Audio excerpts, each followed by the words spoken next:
Welcome to episode 17 of Two Pastors and a Plant. The question for us today is going to be about Scripture. I guess it's kind of a personal question I've been thinking about a little bit, especially dealing with youth kids.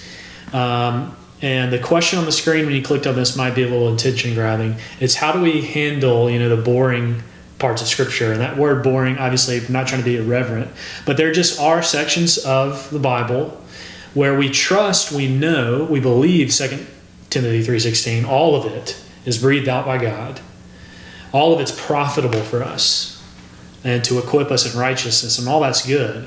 But experientially, it doesn't feel that way. It feels like there's a huge difference when we read sections like Philippians 3 and Ephesians 2.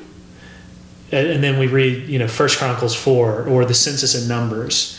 So what is it like? Okay, so how do we treat those passages of Scripture when we get there? It's easy for me to just sort of roll my eyes and just blow through it, sort of check off the box on the Bible reading plan list, I'm going through. So how do we handle it? How do we see those passages in Scripture? Well, they're inspired and by God, just like any other. They're inerrant. They're profitable for teaching, rebuking, and training in righteousness, just like every other verse in the Bible. So they're no different in that regard. But they're harder, and I think that's what you're saying. It's harder to see how they immediately apply to my life today. And so some of that is on us, just because we're lazy, and youth kids can be notoriously not motivated to study the Bible. So there's a reason why there's all this stuff about suffering and endurance in the New Testament, and part of that is trying to understand this, fairly big, not the biggest book in the world, but a fairly big book called the Bible. I mean, it's a big story. It stretches over thousands of years. There's a lot of characters. It's going to take some effort. But then, I want to give a plug for blowing through big chunks of the Bible.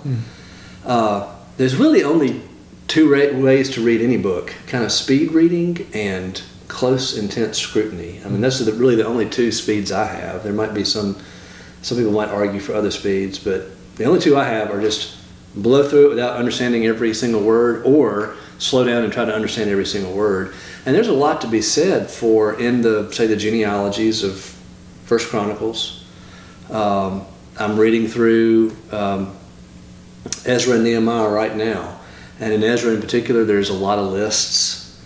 There's a lot to be said for just kind of blowing through that and getting the shape of Scripture and understanding the big story and how a character like Ezra fits into the big story and what he was trying to do in the big story without having to worry too much about the individual names at any given time that are recorded in that book.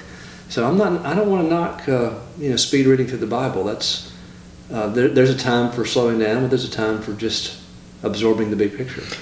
When you do slow down, when you do get to that time of slowing down, it seems like maybe the list in Ezra, especially the stuff in Chronicles, it feels like we have to have a commentary or something. We have to watch a sermon with it when we get there.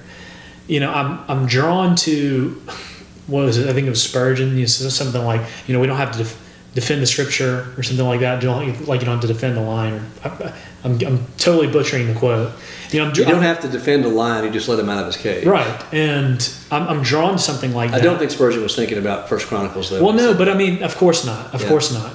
But he was talking about the power of Scripture as a whole, as opposed to that's what I'm the trying understandability of any given point. That's what I'm trying to get to is the power doesn't jump off the page as it does in Philippians 2. So I get to that. I get to those lists, and sometimes I get a little discouraged. And I know, when I would love for our youth kids to read through the Bible, of course. That'd be great. But I do worry that they get to these passages, they read them, they get discouraged because nothing, it's not very devotional to them in that moment. So then I have to say, okay, well, you got to read it with a commentary or something. How can we go about when we do need to slow down in those parts? How do you suggest we do that and it be meaningful?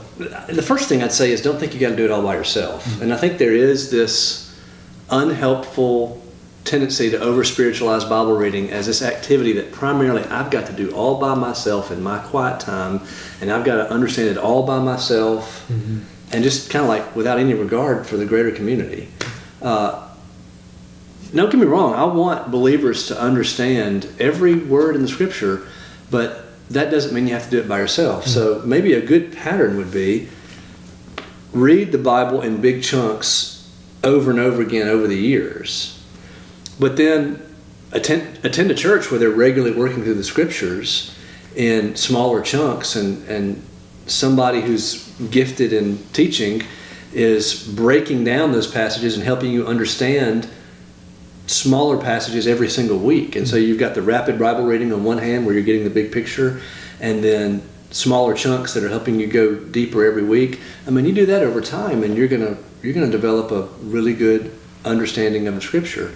And I think there's a lot to be said. Like, I've got a Bible study right now where we're going to go through the book of Genesis in 2 hours, 2 meetings. Now, that's not nearly enough time.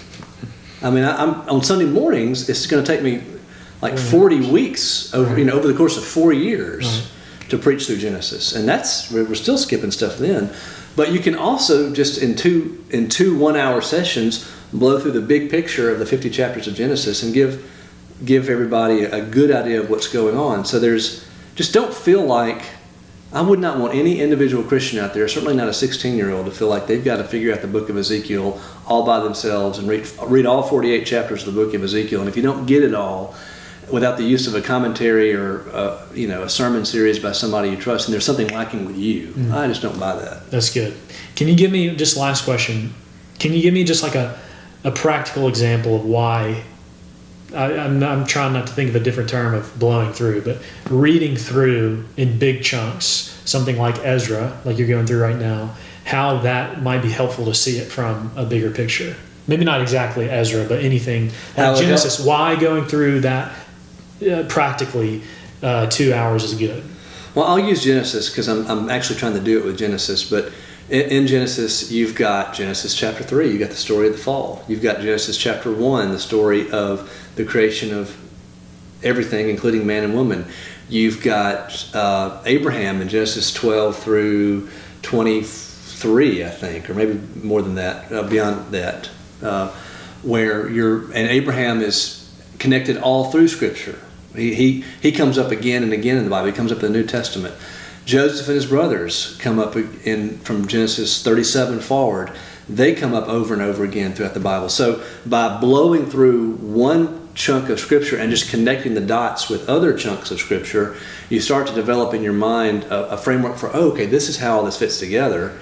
And then if you're at the same time reading through the Bible on an annual basis, it might take you a few years, but you got to develop that kind of mindset. I'm not going to figure all this out right now, but I hope to figure a lot of it out in 5 or 10 years.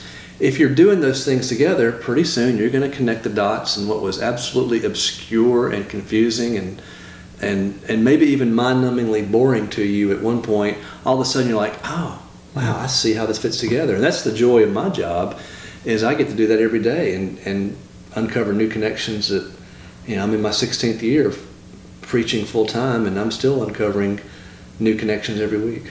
That's great. It's really helpful. And I wish I would have heard something like that when I was younger. I mean, the way I used to read the Bible was I would pick up and start in Genesis 1 because it was a book. And I would get to like 15 and I would get discouraged and stop, for 2 months and think I had to start all over again. One other thing that's helped me just when it comes to rapid Bible reading, and when I say rapid Bible reading, I don't mean like, let's see if we can read all of Genesis in 2 minutes. I just mean reading 4 or 5 chapters a day over the course of a year, which would get you through, at that speed, probably all the Bible 1.5 times, something like all the Bible, and then the New Testament twice and the Old Testament once. But in rapid Bible reading, something that I've done in the last 3 years is I have listened to an audio version of what I'm reading. And so even if my mind kind of wanders and I'm not necessarily with my eyes comprehending every word, it's still in my ears. And that has been so encouraging to me, to listen to someone else read the Bible while I'm reading it. It has helped me immensely in my rapid Bible reading, and really where it was a burden about 8 years ago, it was really a burden to do that. now, since I feel like somebody else is doing the work. I just have to turn on, and I'm reading, but it's not all on me to comprehend because I've got this voice in my ear. So I would recommend that as a very helpful tool to get through big chunks of Scripture every day. Good. Thanks. Great. Topic, good answers. That's episode 17. We'll be back next week with episode 18. Thanks for joining us.